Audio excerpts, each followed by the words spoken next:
Hi everyone, it's me, Kirbie. Not too long ago, I had a conversation with Kinsale Drake and Darcie Littlebadger, two prominent Native writers, both powerhouses in their own right.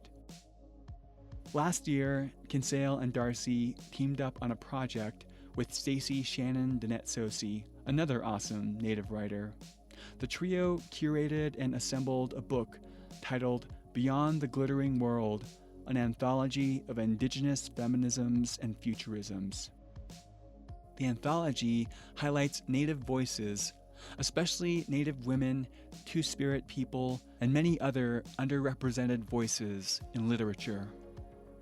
The book shares its title with a story included in the collection, written by Shayna A. Nez. It's a story that confronts the pervasiveness of colonization and the way Indigenous storytelling is a form of preservation and resistance. In Nez's story, this question is posed to the reader. Can we call a story forward into the future? Every poem and story in the anthology answers a resounding yes to Shayna Nez's question.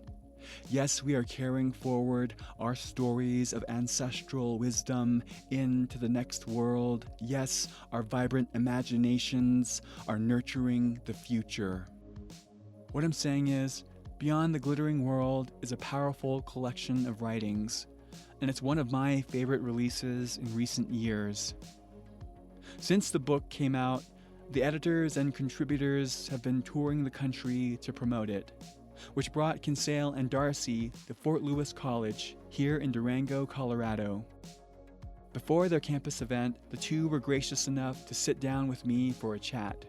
Kinsale and Darcie talk about what it was like assembling the anthology, the importance of highlighting a rich multiplicity of Indigenous voices, as well as some of the pushback and controversies they've encountered while promoting the book throughout the West. With that said, I hope you enjoy this conversation.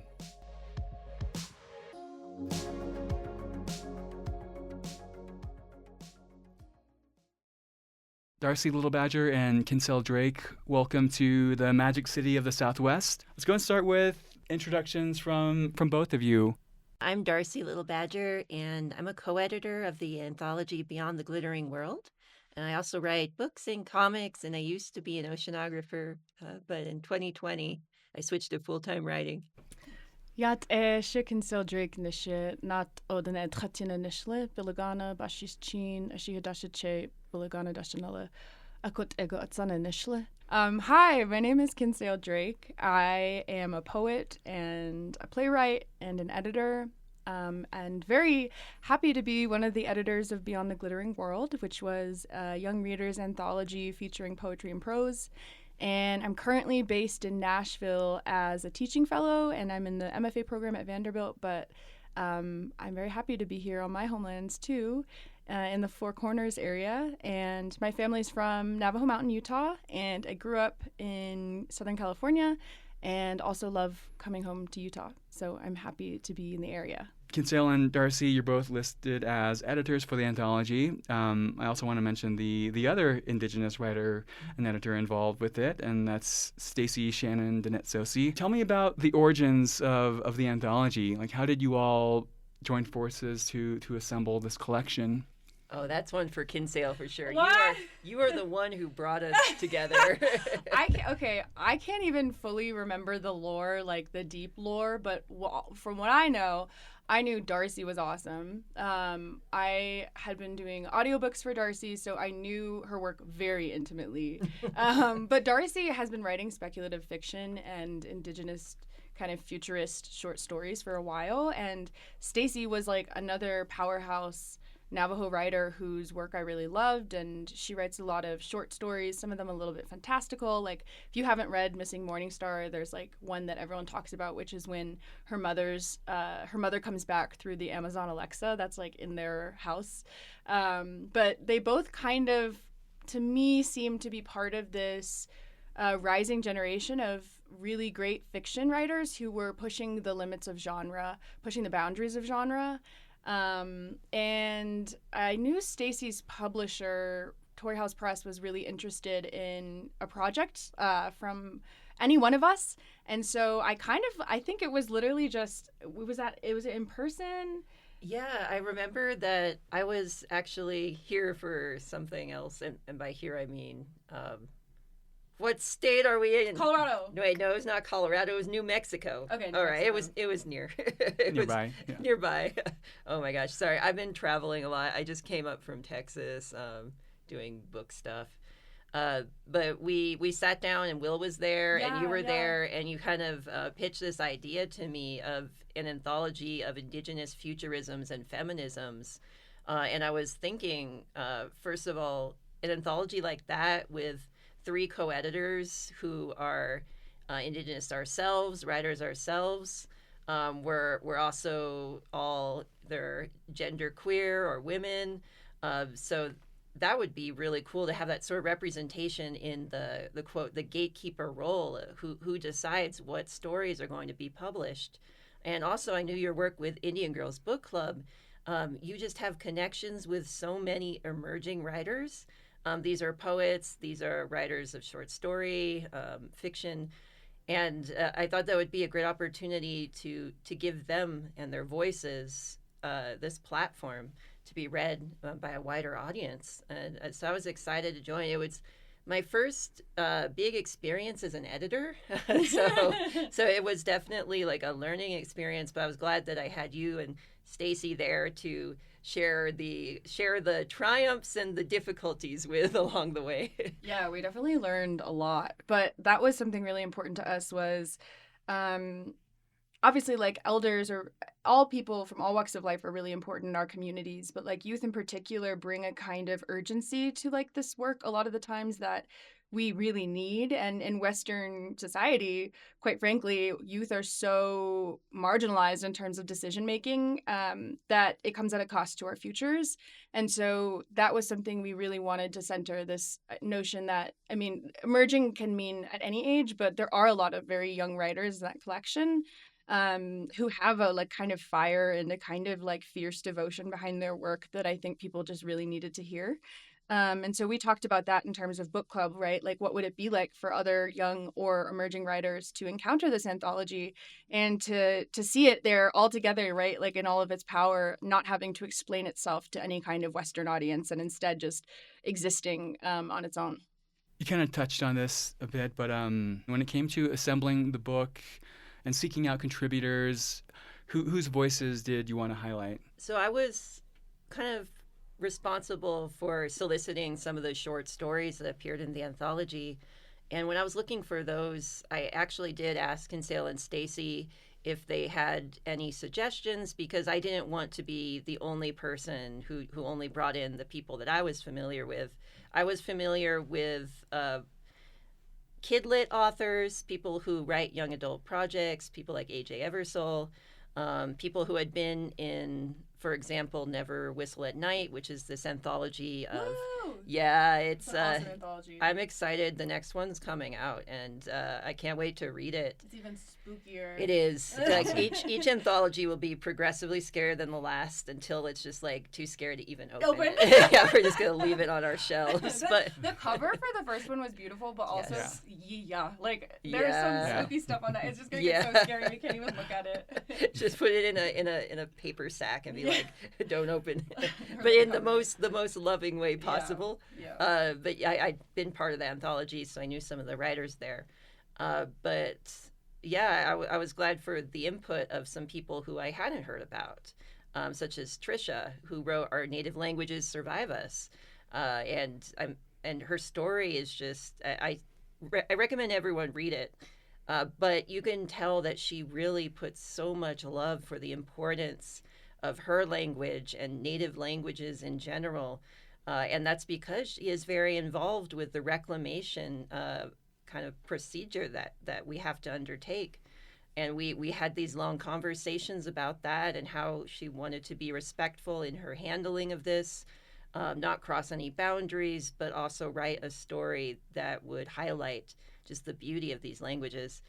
So I was really pulling from a lot of different pools while I was looking for stories, and that's because I didn't want to be the type of editor who just has my friends and is just always reaching back to solicit my friends.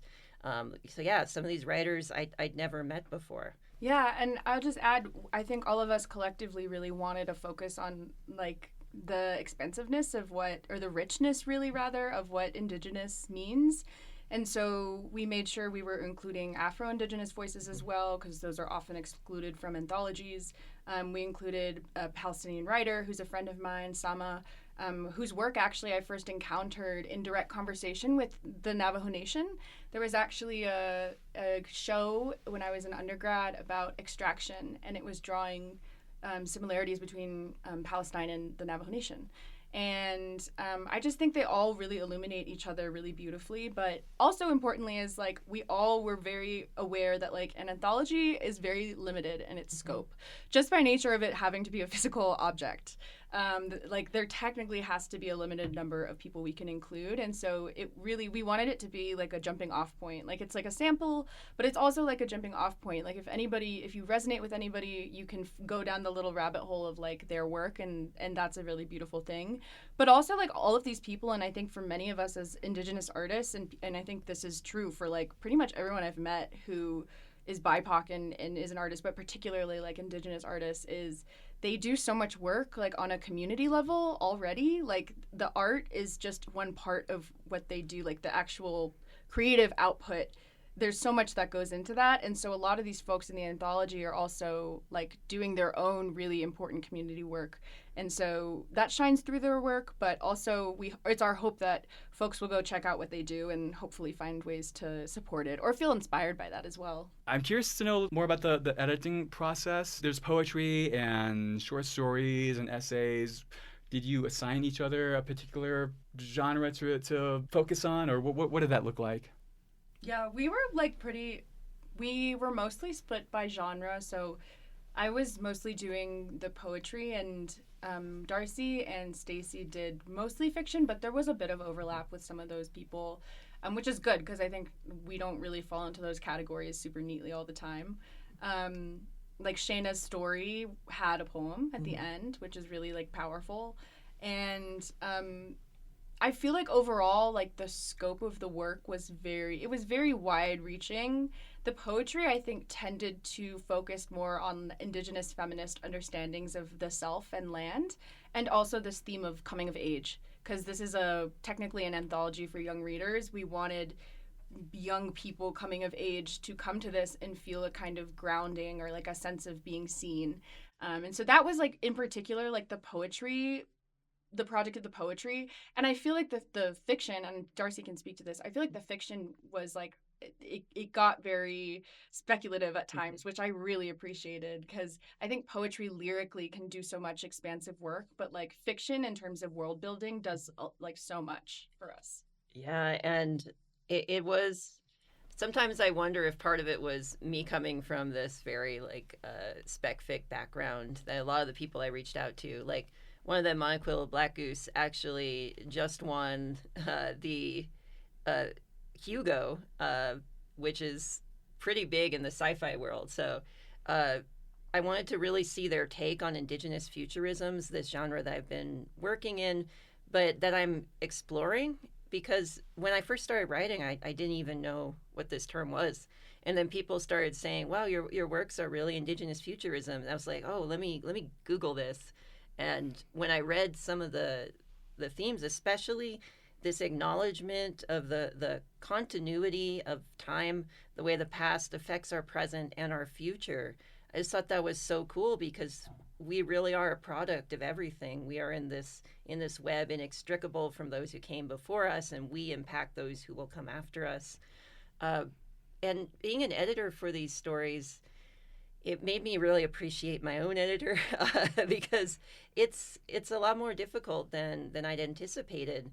Essentially, you want to do your best to help the author polish their work and bring forth a story that they are happy with, that really conveys the messages that they wanted in writing this. Not to overstep, but also not to shy away when perhaps some feedback would help them better convey their vision. So I was walking this fine line with them, but very fortunate in that the authors themselves were receptive to criticism, and we had conversations. It was a back and forth process. That sometimes we would talk over Zoom, other times we would email, whatever worked best with them. And I don't know if that's something that I would have experienced if I've been working on a different anthology with different people. Because since then I've talked to some other editors, and there are some horror stories out there and where people just don't mesh, and there's clashing visions and all sorts of things. And I was like, oh, thank goodness we didn't have to deal with any of Darcie, that. you, me, and Stacy were like the most chill, supportive group ever. Like, that's true. We tried really hard. We didn't want anyone to feel bad about their stories or their poems. Yeah, and also because like, working with non-native editors or publishers or just non-native people in general, there is a lot of like trauma from that like we were trying to be like very aware of when it came to working with these folks. And so our approach was really like, how do we get this work to the point where like you are the happiest you can be with it, and like you feel like what you're trying to say is like really shining through. And so for me it was like not anything super overhauly, but I think my proudest editing moment was like, and I like to use this example because I love that poem, but the Abecedarian broke open. I gave the idea to the writer to reverse it, so it was a reverse Abecedarian, and that way we were moving towards how typically those start. And for people who don't know, an Abecedarian is a poem that like every line starts with a word that's in the letter of the alphabet, so typically it goes like A, B, C, D, that way. And so she flipped it, and then she kind of broke it open with translingual kind of poetics. So moving between Spanish, English, and then almost like beyond that in a way. Were there any challenges that you all faced when working on this anthology? And if so, what did that look like? There were a lot of things that were kind of on the back end of it, in terms of scheduling with the publisher, just little issues that we sometimes had to come together and do like a frantic group text message to work it out. But in general, we were able to not let these crises spill over to outside of the editor space. And this includes our contacts with Tory House, who helped us out. It was an interesting time frame because essentially as soon as we got our stories in, suddenly we had just a few months to work on everything and to get all these stories and poems back. So there were, I don't know about you, but there were some nights when I lay awake and was like, oh, I hope this works out. Yeah. I hope this book sees the light of day. We've done so much work. Yeah, which is, I feel like every editor has that kind of stress. You just want it, you want to do justice to like the writers that you're working with. And so I feel like that was just our biggest point, I guess, of interest is like, are we advocating for everyone properly? Like, are we making sure everybody has their paperwork figured out? Like, just like on the back end of things, I feel like Darcie and I, we loved this process, but we were like, low-key, let's never do this again. No, we'll let the others handle all of this business stuff, and like trying to work out like fair ways to compensate people, things like that. These were all discussions that we had. And like Kinsale said, I feel like a lot of this is just because we come in bringing our own kind of traumatic experiences, being creative people, and just not wanting anyone else to go through with that. Especially, like, I work in the comic space a lot, and I really feel, especially visual artists, they aren't compensated for their work as much as they deserve to be, and this is even by big publishers of comics. And we don't go there. We want artists to be appreciated. And so, will I be an editor again?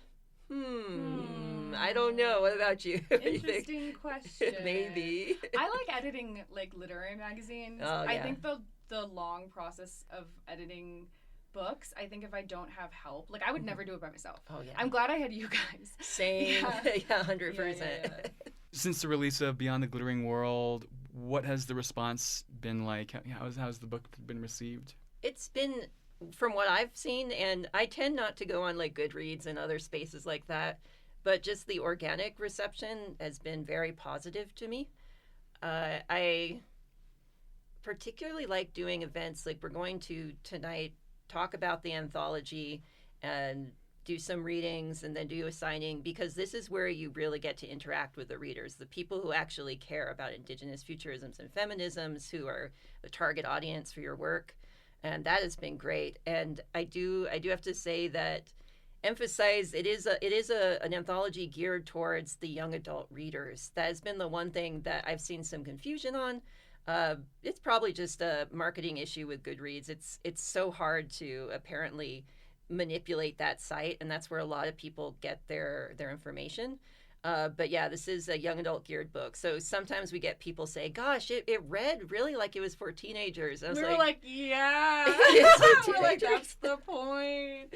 Yeah, it's not, if you're looking for like, if you're looking for theory, this is not that book. Like, this is like reads for like, you know, you go out and you have a nice day and you flip through, read a story or two, or like you gift it to somebody younger in your life, and you know, I think that they would really enjoy it. But it's for anybody of any age, but it's definitely not a theory book. And I feel like people kind of expected like almost academic text, which was kind of exactly what we didn't want to do, because we wanted it to be as accessible as possible, especially for younger people, because that was like the point of the scope of the collection, was centering these like emerging and younger people.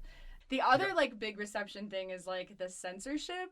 Oh Lord, is that already? We're not gonna get totally into that, but we have seen with this administration and like the impact, especially like this is specifically when we were in Utah, for example, with the House bill. Yeah, Kirbie's nodding. Yeah. We did get pushback on what they perceived to be like threatening critical race theory language. Which I think says something about how powerful these books can be, to be honest. Like, if they're that afraid of an anthology for young readers with, like, a sheep with sunglasses on the front, like, I don't know what to tell them. But they were seriously threatened by it, to the point where they, like, the lead lawmakers in Utah had a conversation because Darcie, like, literally Darcie in her, like, picture with her pink hair, like, all over the Salt Lake Tribune.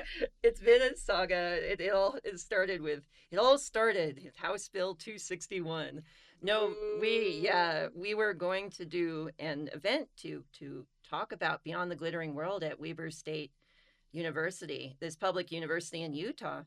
And it was an important event because there's a big Native population there. There's people who really need to hear about these stories and perhaps could be bettered by them. And Stacy's also from that area, and my family's from Southern Utah. So like, but Stacy in particular works with students who have to navigate these administrations, and like in particular these House bills. And it can be like job threatening, you know, and for the students it can be life threatening, right? Yeah. Like, their mental health is at stake in a lot of these spaces. Yeah, and they're taking away community centers for LGBTQ students, for Native students. But we essentially got the speaker information request, and it gave us a long list of prohibited terms and concepts that literally included things like oppression, intersectionality, bias. You know, it goes on. It's quite long. Diversity, and so we all of us were not going to censor ourselves.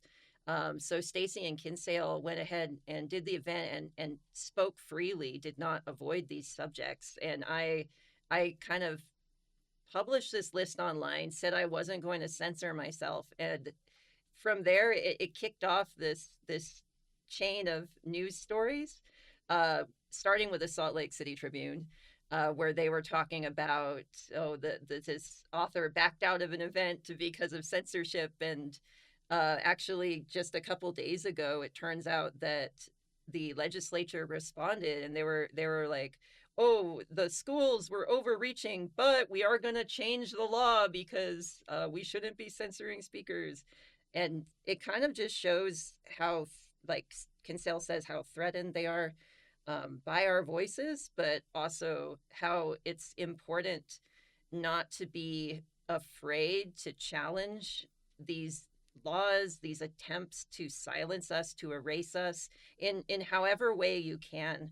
Whether it's going out there and speaking, you know, unfiltered, just speaking to that power, or whether it's calling these things out, not letting them be hidden, because this had been going on for a long time. That list had not been published before.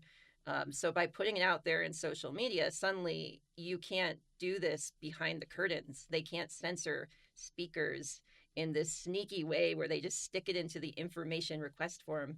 And who knows how many people were actually too afraid by this list to have free and open communication with these students who are there to learn and who are there to develop empathy and also to see themselves play a role in the future, which is what Indigenous Futurisms, I love about it. We are not, Native people are not relegated to the past. And like, we are thriving in the present, and we're going to continue be here in the future, no matter how threatening that may seem. I should say, I did not say this earlier, I'm Lipan Apache, so my homeland is actually on my maternal line of the Little Breech Clout Band. So my homeland's Texas, and we have our own dealings with these anti-DEI laws also going on. So I kind of came in with this experience. I think it's a good transition to this last question I had. When we write or create, we're creating toward a future. And for me, as a essayist and poet, I see myself as writing toward an Indigenous future. I anticipate an Indigenous future, and I want my writing to plant a seed for that. And since I'm writing in a voice that's not just my voice, but also the voice of my ancestors, I'm writing to a future that carries forward my ancestors. So with all that said, I'm just wondering, by putting this collection of stories out into the world, what do you hope to call forward? Yeah, I really believe in the power of stories to convey knowledge, but also to impact people at this core level that eventually influences their behavior. And for me, I'm mostly thinking about young Native readers who are currently in this present time probably experiencing a lot of existential uncertainty, a lot of fear about their safety, about the safety of their loved ones. And I wanted this anthology to show them that we are fighting for them for the best possible version of the future that we can, that they have importance, that they are loved, they have a place in this world, that they cannot be erased, and their voices are so important. And so I hope that they take this away. I hope they are inspired to write their own poems, their own stories, to be loud and not to be ashamed of themselves. Yeah, I'm on very much the same page. I usually say this at like every event we do, and I love this anthology is like it's an anthology. It's like a portal, right? But really, the spaces we can be in physically, having these conversations, are the best part to me about this anthology, because we need those spaces right now. But for me, when I'm working with youth, I think something that's really important to me, it's always like, mental health is really important, because I think all of us, by the project of assimilation, are made to feel like we are wrong. We feel wrong in our bodies simply by being alive. And we are told from the moment that we are born by, settler structures and narratives that we're backwards, we're wrong, right? And the only way to kind of reconcile with that is almost to extinguish like the self, and literally extinguish the self in some cases for our young people. And the antidote to that is to reassure each other that, we have always been here. We have, like a lot of great thinkers have been saying recently, we have survived the end of the world, literally the end of the world for us, for all of our communities. And we have each other, right? This anthology is like just a stepping stone, or it is a portal into seeing how much stronger we can be when we come together. And also, we have the power to build the futures that we want to bring to fruition. And art, poetry, song, story, those things are both ancient and alive right now. And those are our superpowers, right? Like, who's gonna build those kinds of futures if not us? Nobody, right? And so just know, I think letting youth and people in general know that there are people who are doing that work, who are dedicated to that work, who give their lives for that work, is just something I want people to carry forward, and then hopefully that helps them feel that there is and there will always be a place for them in this world and in every world, right? I think that's why it's beyond the glittering world, expansively, right? Thinking in terms of spatiotemporality, in every sense of the word, there is a space for you, and to know that and to truly like feel that truly in your body is something that I hope that our readers can carry forward. Before we wrap this up, are there any projects you're working on that you want to mention? Yeah. I have 2 books coming out this fall. One of them is called The Sinking House, and it's part of the Cabin 23 middle grade horror series. So that involves some ocean horror. And I'm very excited. Soon I'm going to do a cover reveal. So if you're listening to this after March, the cover reveal has happened.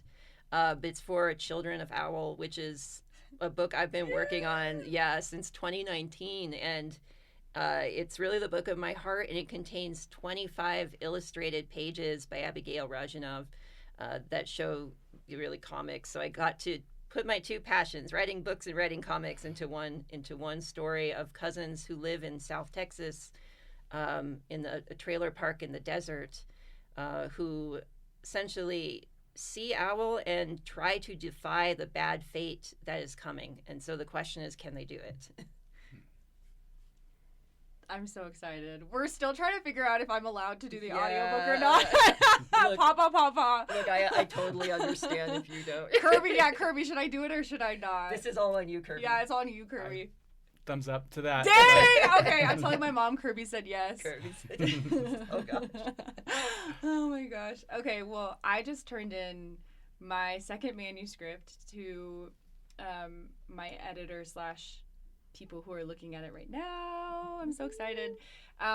It's poetry, and it is about what Joy Harjo, it explores what Joy Harjo calls, and a lot of other thinkers have called, enemy language. How we understand enemy language as a tool of the state, but also how it can infiltrate and live in our bodies. But I am a history nerd. I love history, and history is something that this country just seems to be allergic to. That is the kind of central tension or thesis of the collection, is a country that necessitates amnesia in order to survive. We see that at so many like crucial points right now, like this erasure of history and of Black and Indigenous presence and presence of basically every like marginalized body, and overt violence against them. And so this manuscript is focusing on several points throughout, specifically like history in the Southwest. And I could geek out about, you could probably talk about this for like 30 minutes. Let's go. Oh my gosh. Second Well, podcast. yeah. Well, I'm doing a lot of research about the railroads. I'm doing a lot of research in the Southwest about the Harvey houses and the Harvey girls. So if you like history, look that up. My grandma Stella was a maid at one of the Harvey House hotels in Grand Canyon, and the Harvey girls were very famous because they were known as opening or like settling the West. These like white women who were kind of domesticating the quote unquote Wild West, and only unmarried white women were allowed to be Harvey girls. So the manuscript is kind of looking past that and being like, well, beyond the national narrative or archive of what was happening, where was everybody else? What was going on? Because a lot of things were happening, like the Livestock Reduction Act, like, which was the same tactics as the Scorched Earth campaigns that happened with Kit Carson and the Long Walk. These are repeats of history. And when we don't learn history, when we don't remember history, we repeat it. And so it's kind of drawing those parallels to also the present moment. And my hope is that people see that, matriarchy and matriarchal understandings of connections between community, the self, non-human beings, and the land are vital, and we need to pursue that in order to find a kind of balance with this natural world. That is my radical vision of the future, is we remember as an antidote to dismembering those relationships. Yeah. Well, I'm super excited for all the things that are in the works right now from you two. Kinsale Drake and Darcie Little Badger, thank you so much. I have endless gratitude for your storytelling and lifting up Indigenous voices. And thank you for being here, and thank you for having this conversation with me. Yay! Thank you. Big applause. Yeah. Zasteo. Zasteo. Yeah. I know a little bit of lip balm. Kind of it.